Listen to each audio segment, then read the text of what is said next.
bit like that. One. Cue that in beautifully.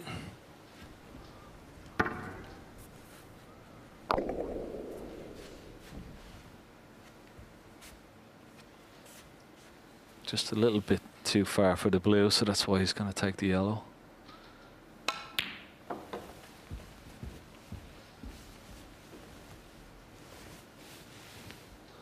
He's been a different player today, hasn't he, Dennis? Completely different to the way he was yesterday. He looked very tired, drained. He's come out today firing on all cylinders. 4. Been an awesome display this afternoon.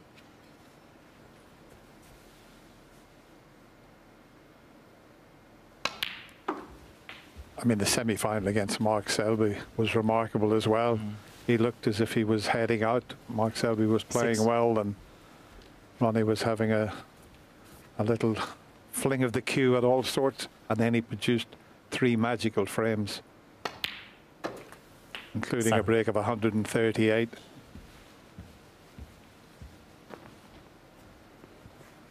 Nicely on the black. And he's got a couple of options of reds into the opposite corner pocket.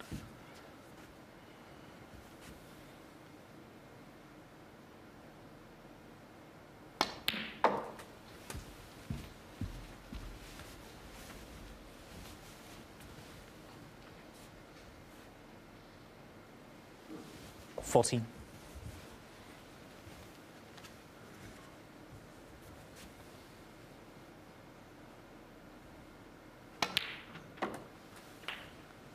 $15. Perfect. On the blue, just a stun down for, may stun down for the red, just above the black, but if he comes up short, he'll still be okay with a red into the centre. He's played that perfectly. 20.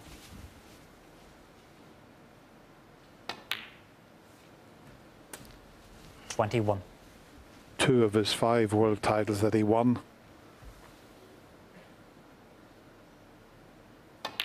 The scoreline was 18-8. That was 2004 against Graham Dutt. 28. 2008 against Ali Carter. 29. And every chance he could be lifting that silver lady again with an 18-8 scoreline. Yes, and of course, it'll be for the 6th time. Johnny, the likes of Ray Reardon and 36. Steve Davis. One more to go to equal the great Stephen Hendry. And I'm sure that will keep him going. 37.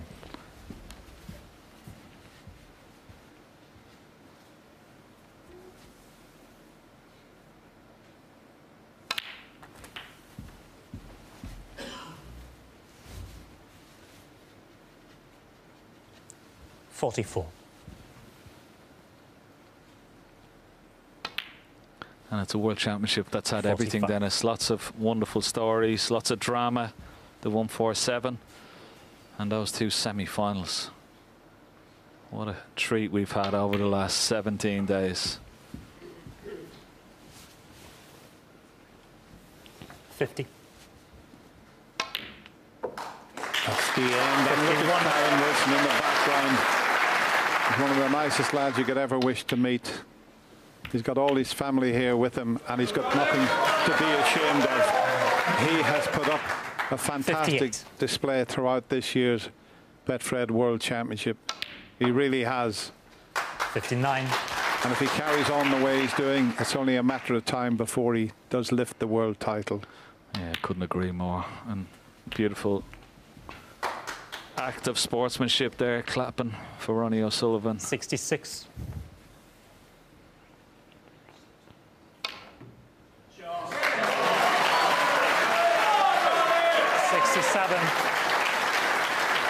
Well, could he finish with a century break? Come on, give us a century. He's made 12 century breaks. 70. Somebody in the audience said, make a century, Ronnie. 71. And he doesn't know it, but if he can clear up here, it'll be £25,000 for the children's charity, Jessie May. So come on, Ronnie. Missed the green. Oh, lovely. What a shot. 76. Well, there's no better sight in snooker to see Ronnie O'Sullivan in full flow, that's for sure. 78. And all the questions will be, can he equal Stephen Hendry's 81. 7 world titles? You wouldn't put it past him. He's 45 years of age. He's playing as good as he's ever played. 85. Oh, pull up, White. Pull up.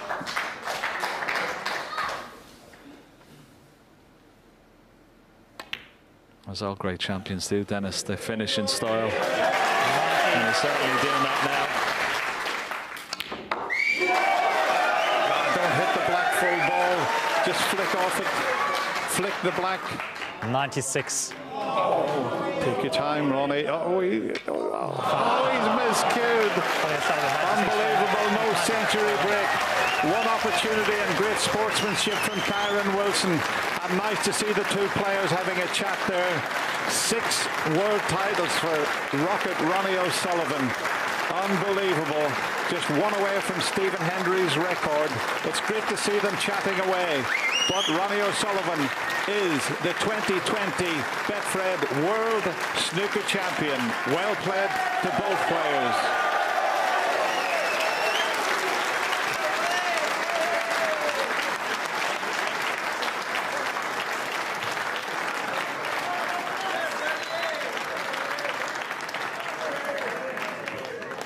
Well, ladies and gentlemen, it has been, without doubt, the most poignant build-up to any World Championship we've had here in the 44 years at the Crucible. And before we interview these two Herculean men, on behalf of everybody connected with this fantastic event, we wanted to extend our gratitude to a number of people. Firstly, to tens of thousands of key workers up and down the country who we'll never meet. And thanks to them, all of us have got back to the job we love, to the sport we love, to the city we love.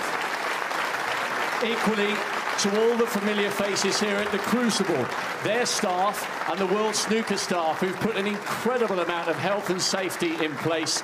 You've never seen so many protocols backstage, so much hand sanitizer. Thanks to them, we have felt safe.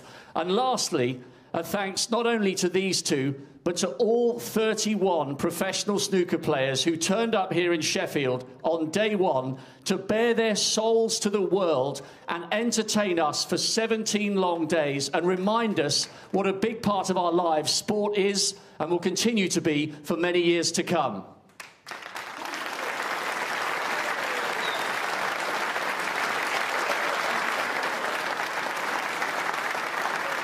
And Kyron,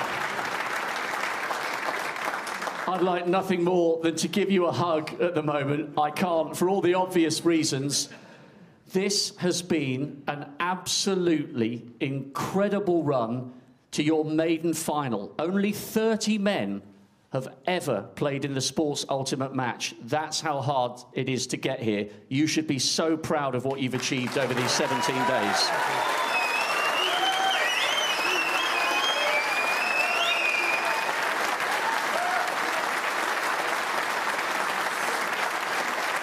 Yeah, it's, you know, I'm 28 years old. I'm not going to beat myself up too much. I'm playing the greatest of all time. For me, it was a dream come true, knowing that I was going to be playing Ronnie in the final. Obviously, you know, you can't respect him too much or else he'll walk all over you, which is what's happened to me today. So, yeah, for me, look, it's brilliant. I've got the two most important people to me sat right here. They'll learn from this. It'll make them stronger as well. Listen, you said you rolled over today, but you could have rolled over at 8-2 last night, and you got yourself right back in the hunt late on. You showed some real character last night. Yeah, I'm a fighter. I'll always be a fighter. I really struggled in the first session. I think we probably both had a little bit of a hangover from the semi-finals. And then I just thought, you know, I'd just relax, let the shackles off, go for it. And I was just annoyed that World Snooker wouldn't let me carry on and play the whole match last night, to be honest with you.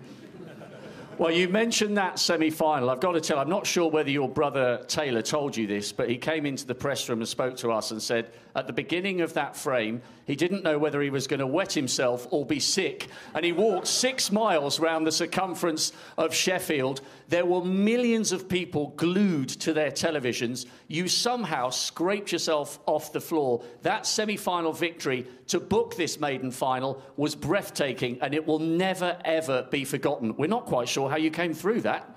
I'm not sure myself. Yeah, obviously, you know, it could well have been Anthony stood here right now.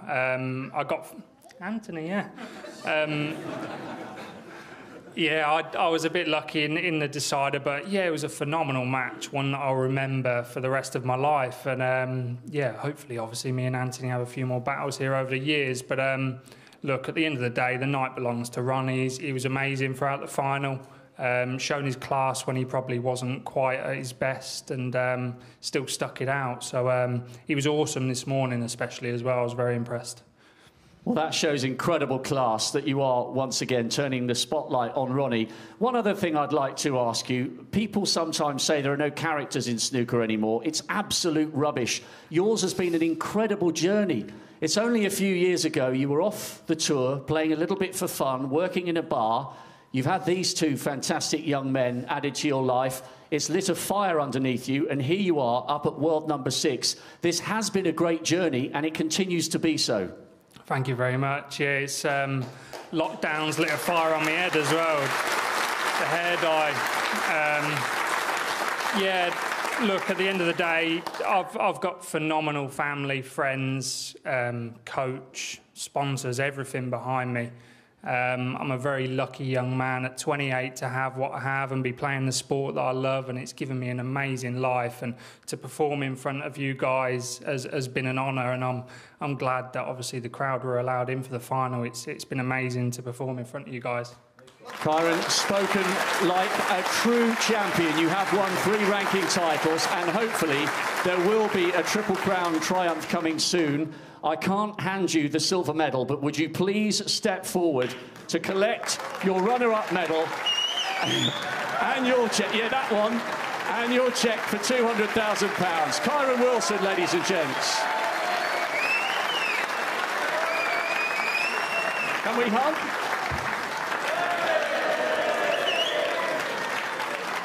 We've both been tested.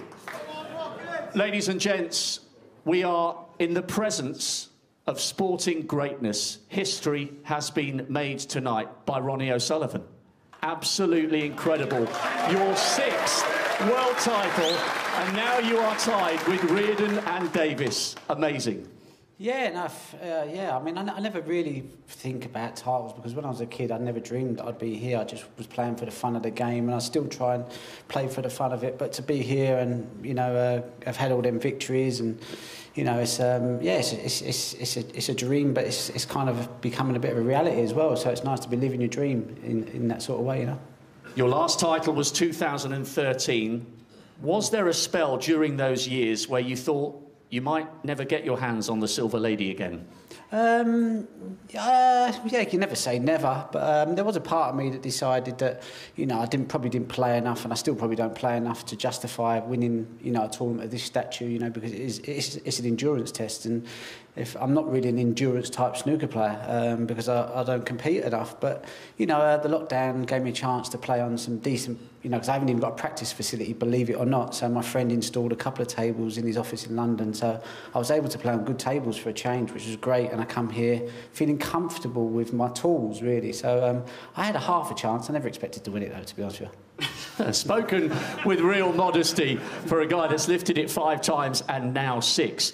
Ronnie, there have been so many great achievements down the years. Your first Triple Crown triumph at the age of 17 in 1993, winning this one after a year off, 1,000 centuries, your 19th Triple Crown title when you won the UK in 2018. Where does this sit in the all-time performances of your career? It's got to be right there near the top, surely. Listen, any world title you win's got to be up there. You know, it's great to be able to win over the 17 days here. You know, you come here, you got to play a lot of solid shots and be solid in all departments. And you know, even though I might not have felt I'd done that, I must have done, because these guys are too good on tour to give it to you. You know, and I just want to say, you know, as well for Kyron, you know, he's a top player. You know, he's improving all the time, and all that. You know, he fell off the tour. He was always going to get back on the tour. When you've got that desire and that hunger and that belief in your ability, yeah, you might have to work in a bar for a bit. You might have to do bits and pieces, but deep down that fire is burning bright enough, so you actually get there in the end.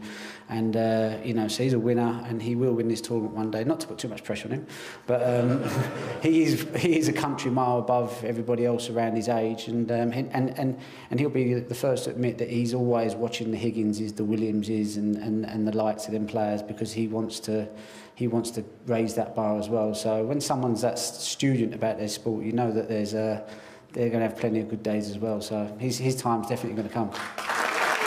Beautifully said. All the pundits down in our studio in London are saying you are now unequivocally the greatest. 37 ranking titles. No one's won more triple crowns. Tying Hendry on 7, is it even a relevance? Are you happy to be with Steve on 6? I'm happy to be on 1. I was happy to get 1 at one stage. You know, 2 was great, and once I hit 4, I went, you know, I can call myself like one of the greats. You know, because all the greats seem to have done it. I look at John Higgins and go, he's a great. You know, so if he's won it 4 times, that's what you've got to do to be a great. Probably put Mark Williams in there just about. Well, he's won 3. Yeah, but I'll put it at 4. So anything above 4, you got, you know, you're in that sort of fantastic company, I suppose. But I think, you know, 30s. The way I look at it is though, like. It's, with the records with Hendry, it's like if I've played more tournaments than him to get there, I think who got there first? I'm not sure, so you'll have to ask someone of the stats. But I'm always, if I've played 1,000 tournaments and he's only made 500 and I'm just about beating his records, then I'd rather have Stephen's CV, do you know what I mean? So you'll have to get your statistic book out for that. But I suppose my thing has been longevity. You know, I go in and out of form, you know, my mind can wander sometimes, but then I just get a little bit of a taste for it and think, come on, let's see if you still got it. And start to, you know, try and have a go again, like I have done this tournament, you know. And just finally, a word for your fans. They have followed you for decades. This is a very difficult time for so many people. Yeah. Once again, they have turned out in great numbers. This has been a journey not just for you, but for everybody who supported you. And it must give you great pride that you've given people something to focus on other than the virus over the last 17 days. Yeah, well, listen, I want to thank my sponsors as well, Affinity. They've been fantastic, you know. Without their support, without 19.com support, you know, I wouldn't be able to put the hours in and sacrifice some of the things I have to sacrifice, because like Kyron says, we all need support. You know, we play snooker, but it's nice to have people around you that are able to support you through that, so you can make it such a comfortable ride.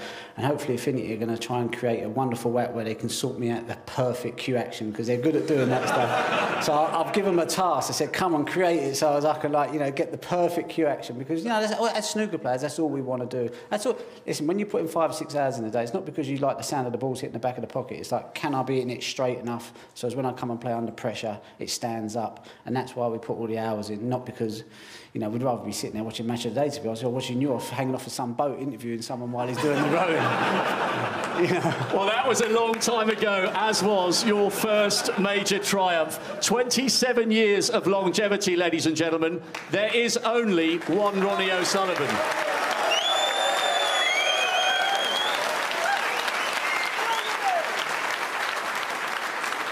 And Ronnie, there is an old silver lady who's been waiting for a kiss for 7 years. Would you please raise the trophy? You are the 2020 Betfred World Snooker Champion.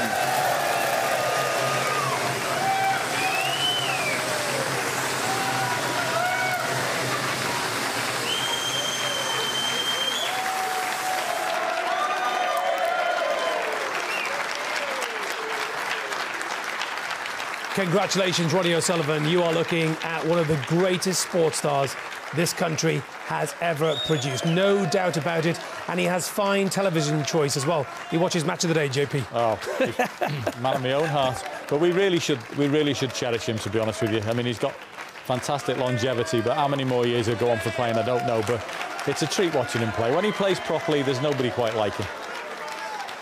I think he's I think it's officially the only player to have ever won in 3 separate decades. So he talks about his longevity, and he should be proud of that. That's such a tough thing to do. The standard ever improving, and he's still out there at the top. And I think he's capable of going even further, certainly into his 50s, should he so wish. These are brilliant pictures, aren't they? 6 world titles, John. Phenomenal achievement, and, you know, draws level with the man sitting next to me, which is no mean feat in itself. And he could carry. I mean, it's all down to him. If he wants to carry on and put the hours in and keep playing and competing, he could get up to Stephen's record, that's for sure, and win another one. And we spoke about this during the tournament as well, didn't we, Steve and John, about the very fact that he's got to be up there with the greatest sports stars that have played the sports. And I was saying to you just a few weeks back, I did a radio interview just a few weeks before the Crucible started, and people were saying to me,